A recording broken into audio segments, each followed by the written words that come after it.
Muy buenos días a todos, soy Victoria Ribobo y voy a presentar acerca de la distrofia endotelial de Fuchs. Esta patología fue descrita primeramente por Ernest Fuchs en 1910. Se conoce como la distrofia corneal más común posterior y además es la primera causa de injertos corneales en Estados Unidos. En este mismo país se da cuenta de la siguiente estadística. En el año 2016 hubo un 36% de los casi 47.000 trasplantes corneales que se hicieron. En el 2019 también fue más de un tercio de los trasplantes corneales. Ha habido una evolución en las últimas décadas respecto de la elección en el manejo quirúrgico, dándose una preferencia de los trasplantes endoteliales por sobre la queratoplastía penetrante total, aspecto al que me voy a referir más adelante en la presentación.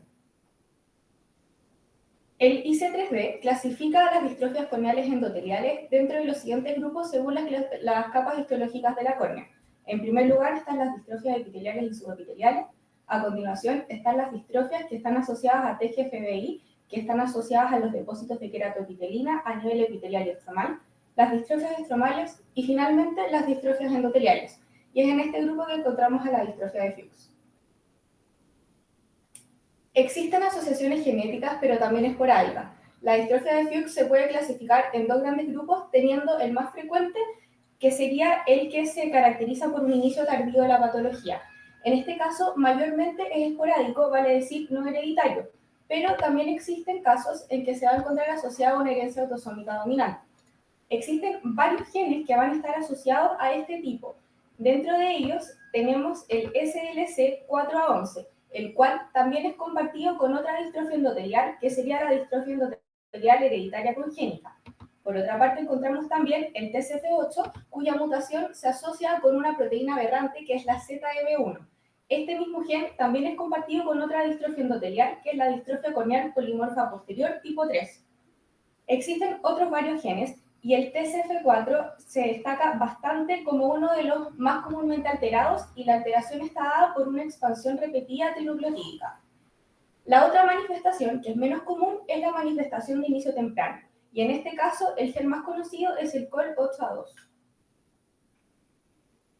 Respecto a la clínica de esta enfermedad, la que es de inicio tardío tiende a aparecer en la cuarta década de la vida o después de ello, y los síntomas a los 50 años o después. Los síntomas tienden a asociarse a la presencia de edema corneal, que incluyen la disminución de la agudeza visual, la disminución de la sensibilidad al contraste y el glare.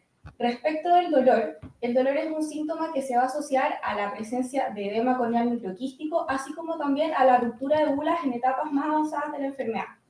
Los síntomas tienden a ser peores en las mañanas, y esto se debe a la ausencia de la evaporación de la lágrima durante la noche por el cierre palpebral.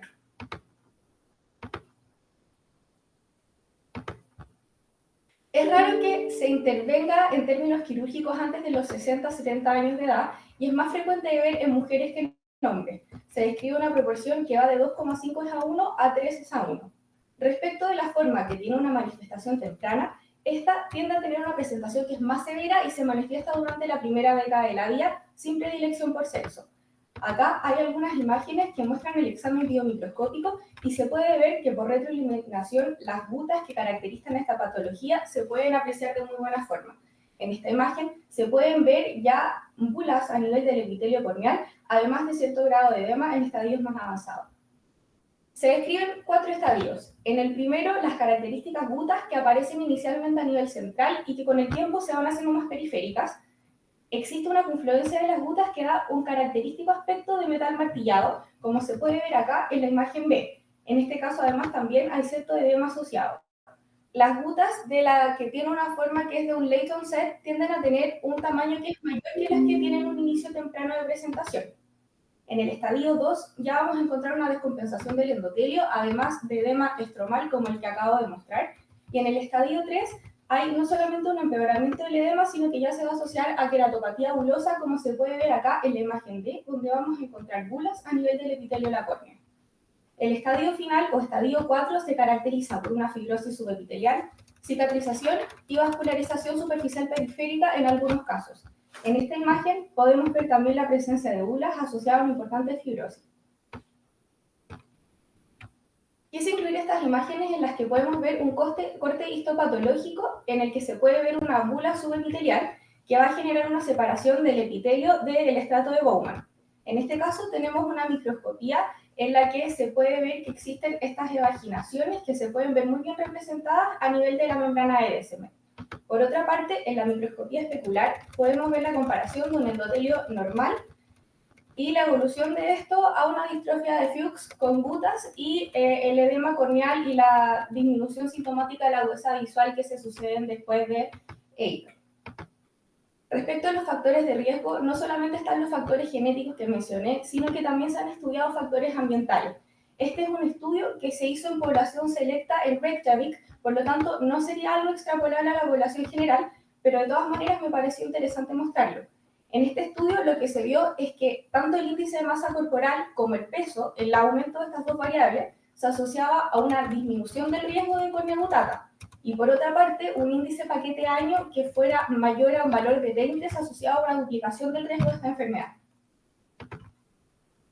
El diagnóstico diferencial está bastante asociado con los síntomas clínicos de la patología, así como también con los hallazgos que se pueden ver en la clínica, como la queratopatía bulosa pseudofáquica, las queratitis intersticiales, distrofias corneales maculares y la distrofia polimorfa posterior y el CHET. Estas dos también son distrofias endoteliales corneales, el síndrome de ICE y la queratitis herpética disciforme.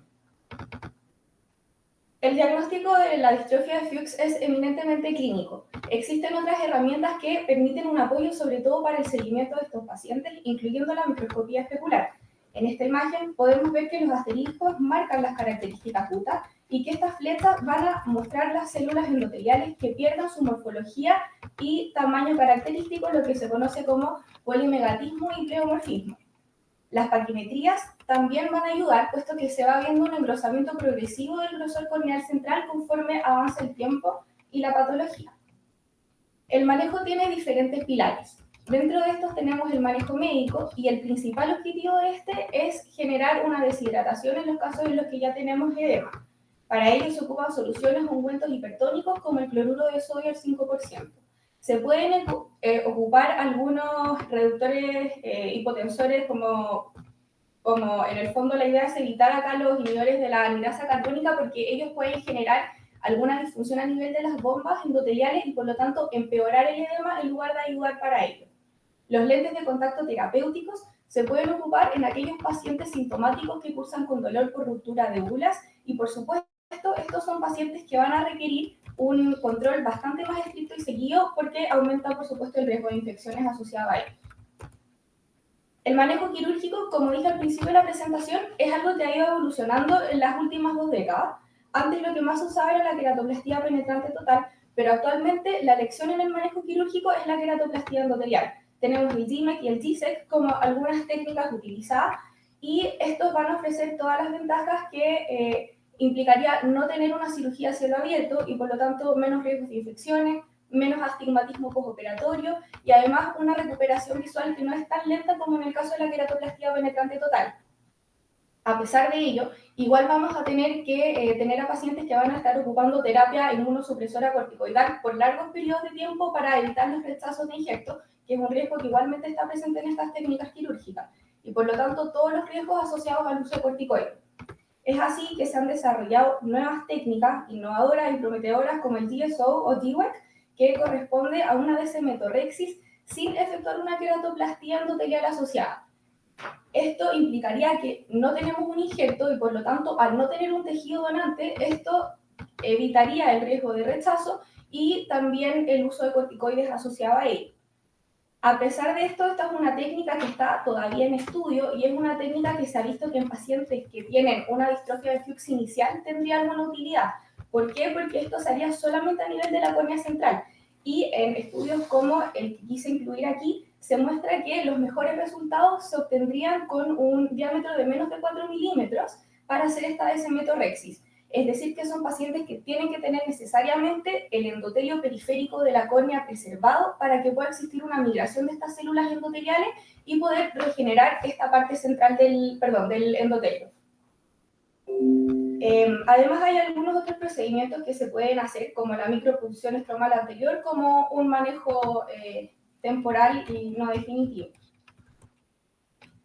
En esta tabla se incluyen algunas ventajas y desventajas de las diferentes técnicas quirúrgicas. En el caso de las queratoplastías endoteliales, vamos a encontrar lo que dije, como eliminar los riesgos de la cirugía a cielo abierto, también la disminución del astigmatismo postoperatorio y tenemos que en el caso del TIMEC, esta es una técnica que se describe como más compleja para efectuar en términos quirúrgicos, pero también, como mencioné, es algo que va a mantener todos los riesgos asociados a tener un injerto de algún donante externo.